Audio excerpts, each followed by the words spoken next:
Ladies and gentlemen, we are witnessing a breaking headline moment in women's professional basketball. The WNBA is in absolute crisis mode right now, and what I'm about to reveal goes far deeper than contract negotiations. While everyone is focused on the collective bargaining agreement deadline of March 10th, there is a hidden bombshell that nobody in mainstream media is talking about.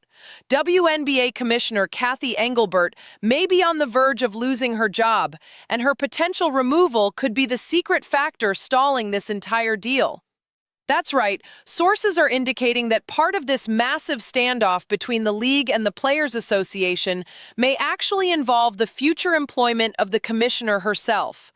This is not just about revenue sharing. This is not just about player salaries. This could be about a complete leadership overhaul at the highest level of women's professional basketball. And the silence from Engelbert during these critical negotiations is deafening. The WNBA has given players an ultimatum: agree to a labor deal by March 10th or face a delayed season. But what if the real holdup is something the league doesn't want to publicly acknowledge? What if players and owners alike are demanding a change at the very top before they put their signatures on any agreement? Owners have not drawn a line in the sand as far as the salary cap goes, which leads everyone to believe that there is still room for that $5.65 million salary cap to move up. Now, when you couple that with the speed with which the league responded to the union's last proposal, I think if this kind of back and forth is maintained, where we're seeing just a few days separating proposals and counter proposals, I think that could indicate things are on track to get done in the month of March. Now, whether or not that actually happens remains to be seen. Let me take you back to where this all began, because context is absolutely critical here. Cathy Engelbert did not just make minor missteps during her tenure as WNBA commissioner. She made decisions and public appearances that fundamentally damaged her credibility with players, fans, and potentially even ownership groups.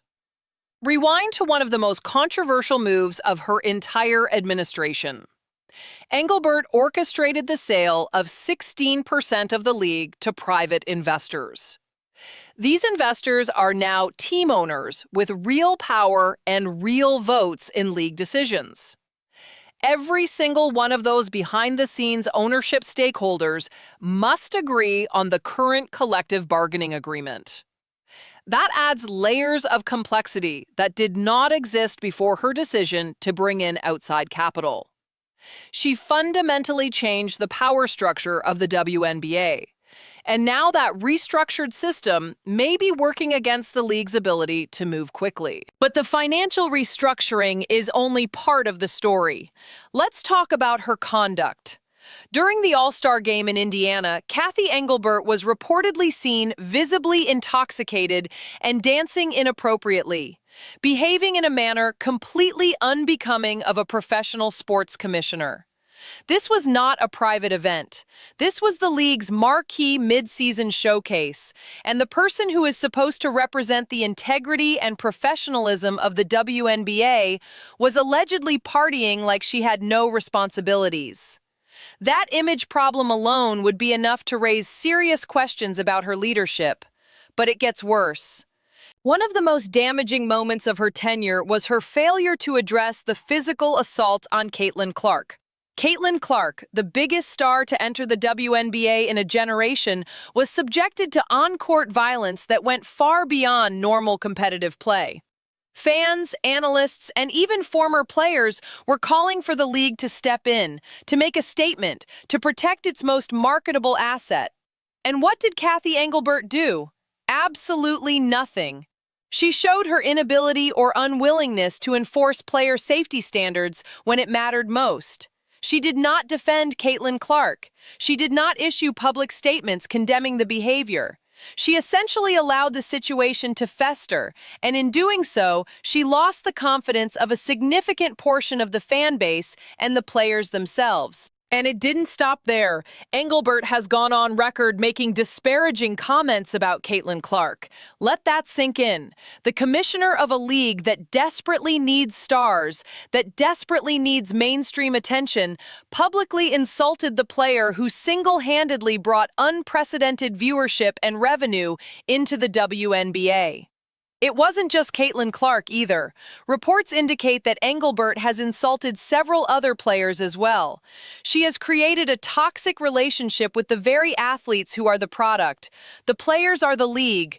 Without them, there is no WNBA, and the person tasked with leading the league has alienated them. So we know now that the WNBA is telling the Players Association that they have a deadline of March 10th to finalize everything they've been fighting over for the past year. It says right here, these sides have blown several deadlines as they negotiate over a new collective bargaining agreement for more than a year. It's taken way too long. I don't understand. So we're at the point now, they're saying that this is the deadline. If we don't reach an agreement by the 10th, there will be delays in starting the season. And if there's going to be delays in starting the season and they keep pushing it past that 10th date, there's a possibility that there will not be a WNBA 2026 season. I understand they want to get what they want to get. But at some point, you got to understand, stop being so greedy. Come to some type of agreement. You have to come to, I'm telling you, if they do not come to an agreement,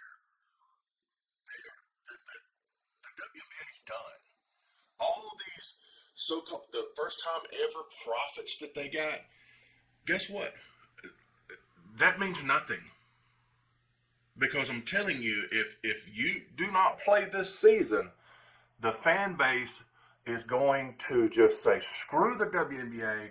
We want nothing to do with these greedy ass players. And I don't know if they can recover. And I really don't know if, and another thing you got to think about too, all these partners that are pumping money in there, and the NBA, if the players set out and do not play this year, how long do you think they're going to continue pumping money in there? They're not.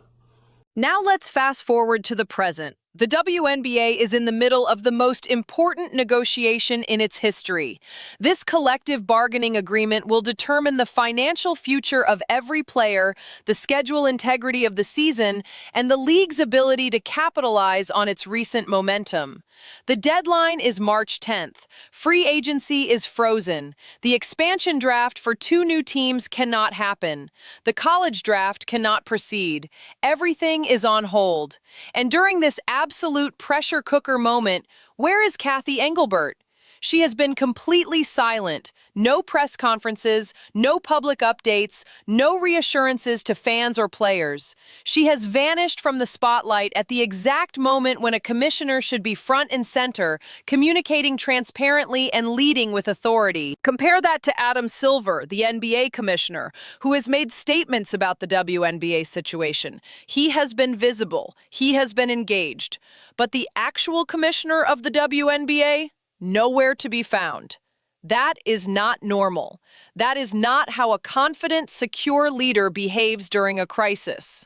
Her silence suggests that she knows something the public does not. It suggests that her position is far more precarious than anyone is reporting. Here is the theory that is gaining traction behind the scenes, and it is a theory supported by multiple league sources. Cathy Engelbert's removal is part of the collective bargaining agreement negotiations, not officially, not in writing, but as a condition that players and possibly even some owners are quietly demanding before they finalize the deal. Think about it logically. The players have made it clear they do not trust her. They do not respect her. They feel she has insulted them, ignored their safety, and failed to lead the league effectively. Why would they commit to a multi-year agreement under her leadership? Why would they lock themselves into a contract that keeps her in power? If you are a player negotiating your financial future and you believe the current commissioner is incompetent or hostile to your interests, you have leverage right now to demand change. The league needs this deal done. The season is on the line. Sponsors are watching. Broadcast partners are waiting. The pressure is entirely on the league to get this signed. And if the players collectively say, "We will not sign unless there is a leadership change," the league has a serious problem. There are also reports from months ago, well before the current crisis reached this level of intensity, that owners were unhappy with Engelbert. Some ownership groups allegedly wanted her gone at the end of the 2025 season. The sentiment was not universal, but it was significant. If even a faction of owners believes she is a liability and the players overwhelmingly want her out, her position becomes untenable. Adam Silver, who oversees the WNBA as part of his NBA responsibilities, would be forced to act. And the most logical time to act would be immediately after the CBA is signed, allowing for a clean transition without further destabilizing the league. Consider the timeline. March 10th is the deadline. If a deal is reached by that date, the league can proceed with free agency, the expansion draft, and the college draft.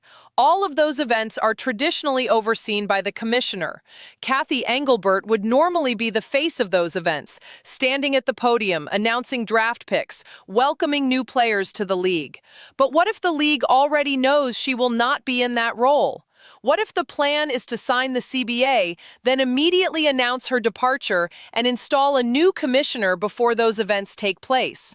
That would explain her silence. That would explain why she is not doing interviews or press conferences. She may already know her time is up. Now let's talk about the Caitlin Clark factor, because this is absolutely central to the financial dynamics at play. Yesterday, reports confirmed that Caitlin Clark's impact on the league has been the primary driver of the WNBA's recent financial surge. Jersey sales, trading card sales, ticket revenue, broadcast viewership, all of it skyrocketed because of Caitlin Clark. The league was able to distribute $8 million to each team, a historic amount, directly because of the revenue generated by her presence. Ownership groups acknowledged this publicly. They did not credit Cathy Engelbert's business acumen. They credited Caitlin Clark. This is a massive problem for Engelbert's credibility. She has repeatedly tried to take credit for the WNBA's financial growth, positioning herself as a savvy businesswoman who turned the league around. But the owners themselves debunked that narrative. They made it clear that the league's financial health is tied to star power, specifically Caitlin Clark's star power, not to executive strategy. If Engelbert cannot even claim credit for the league's recent success, and if she has actively alienated the player responsible for that success, what exactly is her value as commissioner? Faiza Keir, a prominent voice in WNBA circles, has been vocal about Engelbert's failures. She has called out the commissioner publicly, and she has not been alone. Other players, analysts, and fans have echoed the same concerns. The drumbeat of criticism has been growing louder for months, and yet Engelbert has not defended herself. She has not addressed the accusations. She has not attempted to rebuild trust. Her silence in the face of widespread criticism is another indicator that she knows her position is compromised. Let's also consider the operational paralysis currently gripping the league. Free agency cannot begin. Teams cannot make trades. The expansion draft, which is supposed to stock 2 brand new franchises with players, is indefinitely postponed. The college draft, which should be one of the most exciting events on the WNBA calendar, is in limbo. All of this is because the CBA is not signed. And while the public narrative is that players and the league are negotiating revenue splits and contract terms, there is a very real possibility that behind closed doors, the holdup is about leadership. If players are refusing to sign until they have assurances that Engelbert will be removed, that would create exactly the kind of stalemate we are seeing right now. The league's ultimatum, agree by March 10th or the season is delayed, is a high-stakes gamble. It is designed to force the players to accept terms quickly. But what if the players call that bluff? What if they say, we are willing to delay the season if it means getting rid of a commissioner who does not respect us? That would put the league in an impossible position. Delaying the season would be a public relations disaster. It would anger fans, frustrate sponsors, and damage the WNBA's credibility. But caving to player demands and firing the commissioner would also be humiliating for the league's leadership structure. This is a power struggle, and it is happening in real time. The players have more leverage than they have ever had before. The league is more visible than it has ever been. The financial stakes are higher than they have ever been, and the commissioner is weaker than she has ever been. All of these factors are colliding at once, and the result is chaos. So what happens next? If a deal is reached by March 10th, watch carefully for what comes immediately after. If Cathy Engelbert is suddenly announced as stepping down, or if Adam Silver appoints a new commissioner within days of the CBA being signed, that will confirm that her removal was part of the negotiation all along. If the deadline passes and no deal is reached, the pressure on Engelbert will become unbearable. She will be blamed for the season delay, and her job will be in even greater jeopardy. One way or another, the WNBA is heading toward a major turning point. This is not just about money. This is about power, leadership, and the future direction of women's professional basketball. Cathy Engelbert's silence is not a coincidence.